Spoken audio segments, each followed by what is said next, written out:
পোলাপান তরুণ পোলাপানরা অপরাধ করবে, অপরাধে জড়াবে, এটা যেমন সম্ভাবনা, ঠিক তেমনি যে বেকারত্ব, এইরকম অভাব অনটন, এটা থেকে, দারিদ্রতা থেকে মানুষ কিন্তু ডেলিনকুয়েন্ট হইতে পারে, তারা কিন্তু এটা থেকে বিপথে যেতে পারে।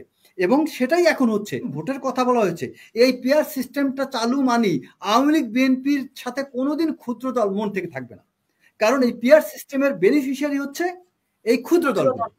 পিয়ার সিস্টেমটা মানে কি যাচ্ছে, শেখ হাসিনার সময় শেখ হাসিনা একা শত্রু ছিল, বাকি সবাই ইউনাইটেড ছিল। আর এখন পুরো বাংলাদেশের প্রত্যেকটা পার্টি যে যার মতো, জামাতের পথে আছে, ইসলাম আপনার ওই যে ইসলামী আন্দোলন তারা তাদের পথে আছে, বিএনপি পথে, তারপরে এনসিপি তাদের পথে, আপনার কারোর সাথে কারো সম্পর্ক। দুর্বলতা টার্মটা বলা ভুল হবে, এটা সরকারের দুর্বলতা না, এটা হচ্ছে আপনার একটা মানুষ যখন জেগে জেগে ঘুমায় তার ঘুম কখনো ভাঙা যায় না।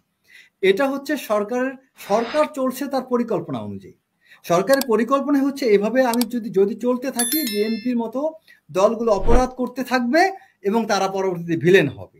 কারণ আপনি খেয়াল করবেন, আপনি একটু ডিপ অ্যানালাইসিস যদি করেন, বিএনপির এই লক্ষ লক্ষ নেতাকর্মীরা কি দীর্ঘদিন ধরে অভুক্ত, বেকারত্ব, সংসার চালাইতে পারেনি, 50 লাখের অধিক লোক জেলখানায় ছিল।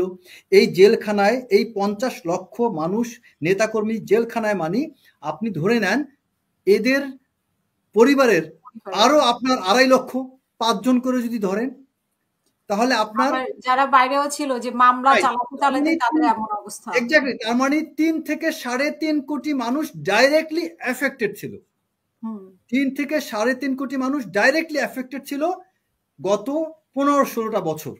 তারা বেকারত্ব এবং তারা মারাত্মক রকম অভাব অনটনে দিন কাটাইছে।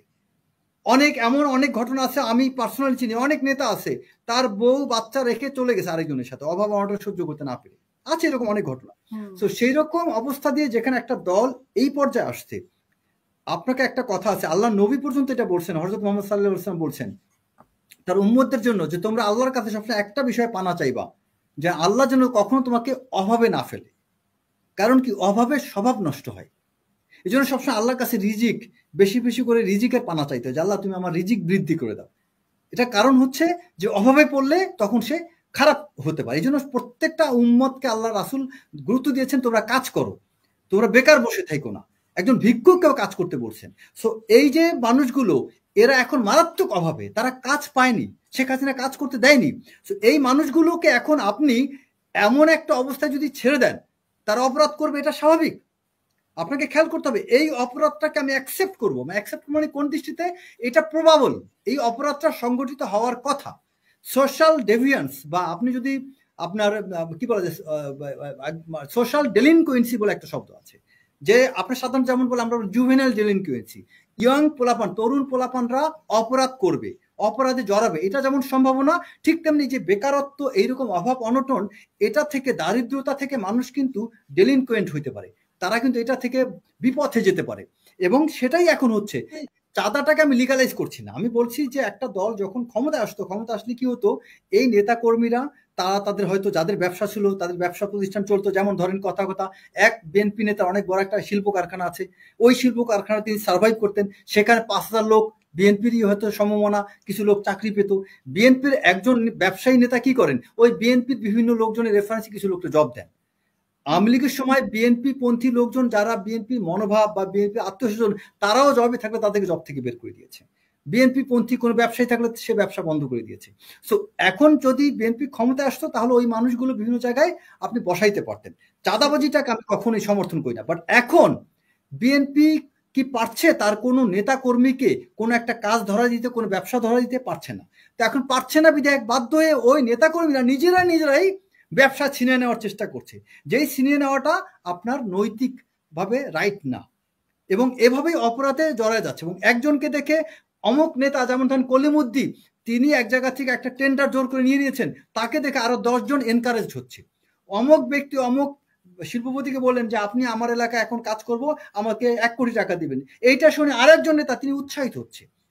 দ্যাটস হাউ এই অপরাধটা ছড়াচ্ছে। আর এটা সরকার সুযোগ দিচ্ছে, মানে সরকার জানে এরা ক্ষুধার্ত, এরা অপরাধ করবে। হ্যাঁ, সরকার জানে যে এরা ক্ষুধার্ত, এরা এখন অভাবে আছে। সো আমরা যতদিন তাদেরকে এরকম বেকার রাখবো, ক্ষমতা যতদিন আসতে না দিব, ততদিন মধ্যে এরা অপরাধ করতেই থাকবে। আর এরা তো এখন মনে করেন তাদেরও একটা ভুল হচ্ছে, তারা মনে করছে আমরা ক্ষমতায় চলে আসছি, সো আমরা এখন এই অপরাধগুলো করতে থাকি। সো এটাও বিএনপির ভুল হচ্ছে। তো বিএনপির এখন আন্দোলন ছাড়া, নির্বাচনে এই সরকারকে বাধ্য করা ছাড়া বিএনপির আর কোনো অপশন নেই।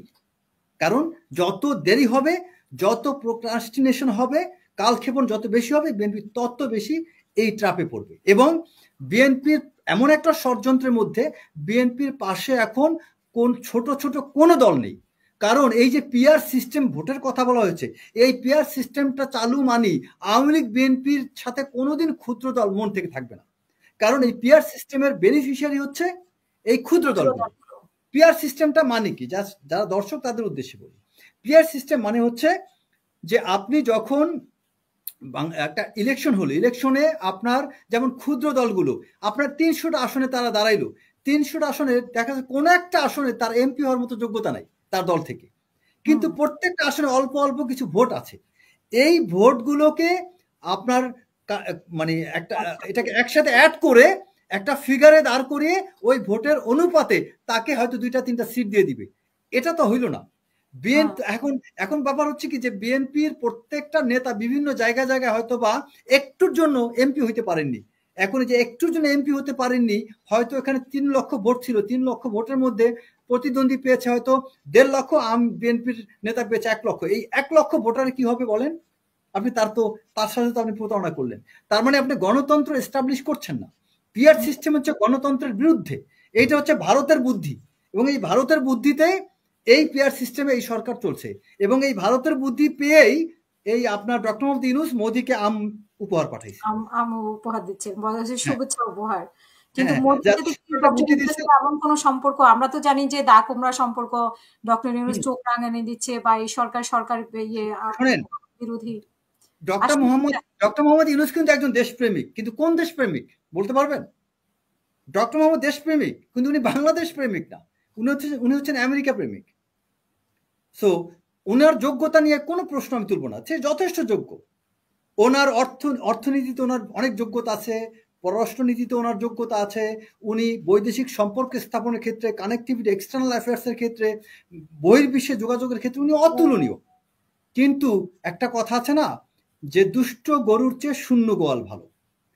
তার যে যোগ্যতা আছে, এই যোগ্যতাটা বাংলাদেশের দেশপ্রেমের জন্য উনি কাজে লাগাচ্ছেন বলে আমার সন্দেহ হয়।